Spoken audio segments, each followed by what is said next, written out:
Hey everyone, it's Professor Flores again, and in this video, I am going to be going through the general instructions for the CEQ assignment.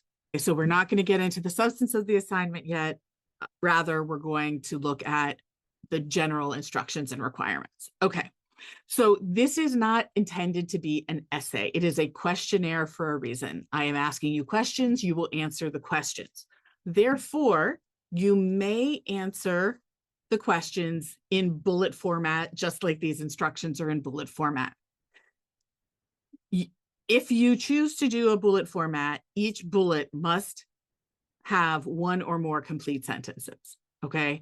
There are some exceptions to that, and I will point that out as we go. But generally, I don't want 1-word, 2-word answers for the answers to the questions in the questionnaire. If you don't want to use bullet, you can do it in a more paragraph format. I honestly think that it is easier for your TA to grade and to find the things that are required if you use a bullet format, which will make it more likely you will get a higher grade because it will be easier to find the information that is being asked of you. But your call.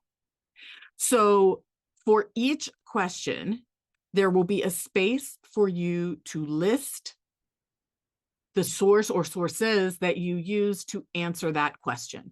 So for every single question, 1 through 4, including 1A and 1B, you're going to give me the content to answer the question, and then you are going to give me the sources that you used to create that question.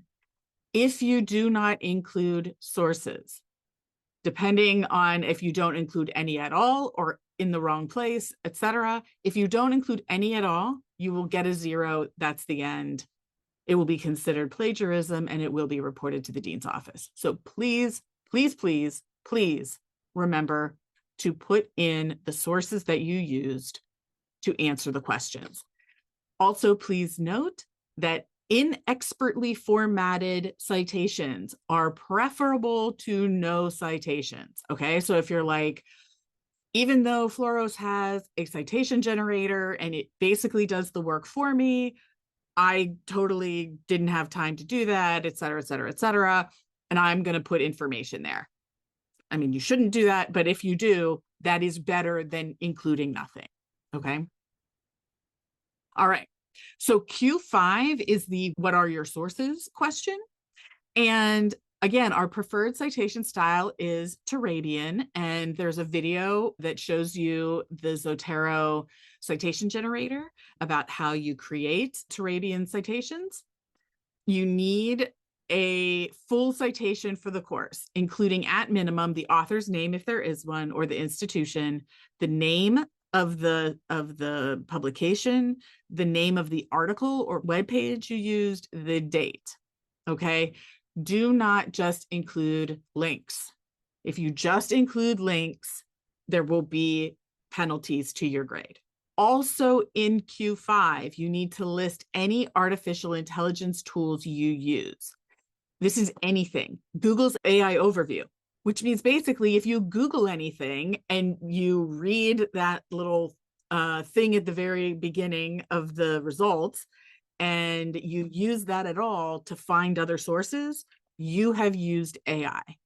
Okay. And you need to say, I use Google's AI overview to help me figure out what sources to use. Perfect. That's all you need to do. But you need to do it. If you use Grammarly, if you use the citation generator, these all include AI, and you need to tell me that you use them and how you use them. What you cannot use them for is to actually create written content. Okay. If you say, here are sources, answer this question for me, cut, paste, put it in, that is considered plagiarism. That is not acceptable. All right.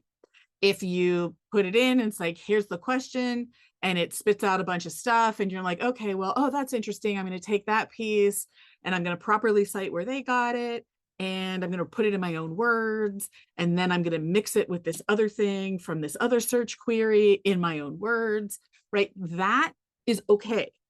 All right. But like taking language that's AI spits out for you and slapping it in as if you wrote it, not good.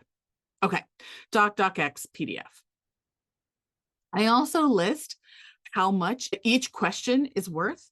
If you don't have citations, we're not even going to grade it. We're not even going to say like, oh, if you only had citations, you would have done this well. No, we're not even going to grade it. Okay. So please, please, please put them in.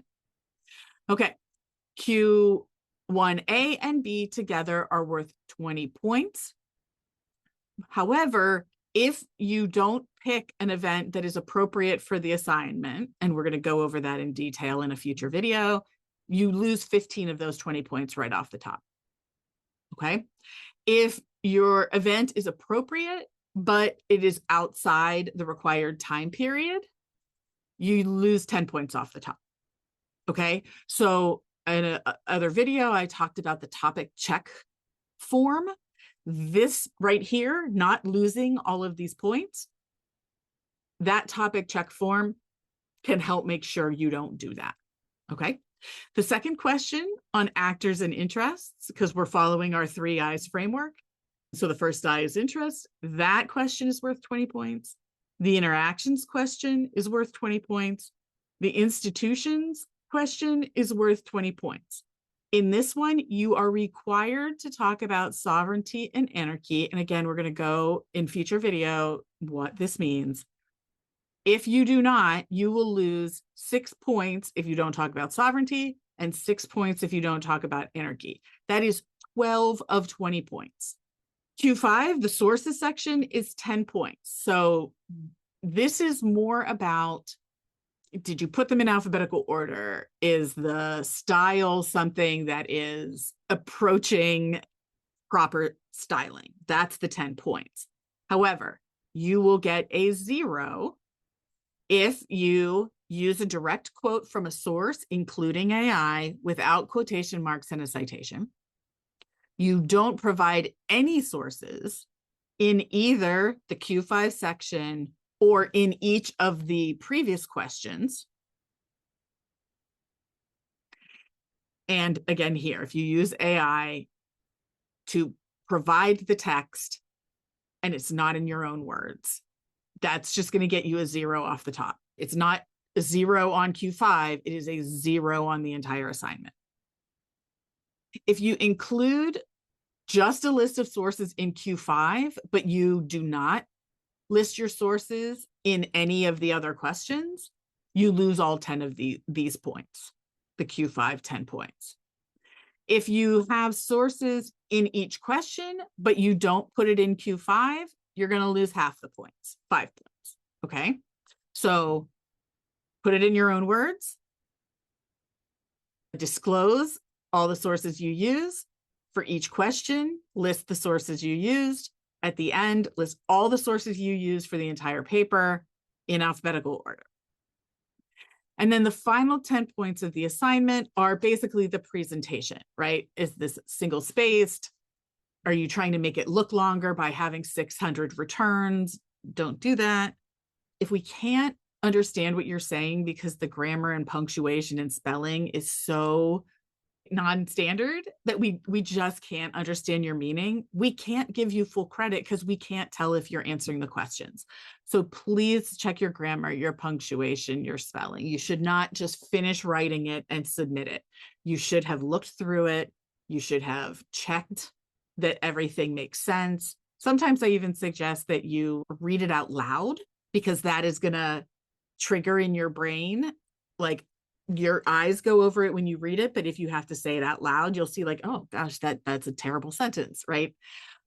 Maybe ask a friend or a family member to read it. Does this make sense? What do you think this means? That is all okay. You have to write it in your own words. Okay. So that is the general instructions and how much everything is worth. And in a future video, we will go through each of the questions individually. Okay, see you in the next one.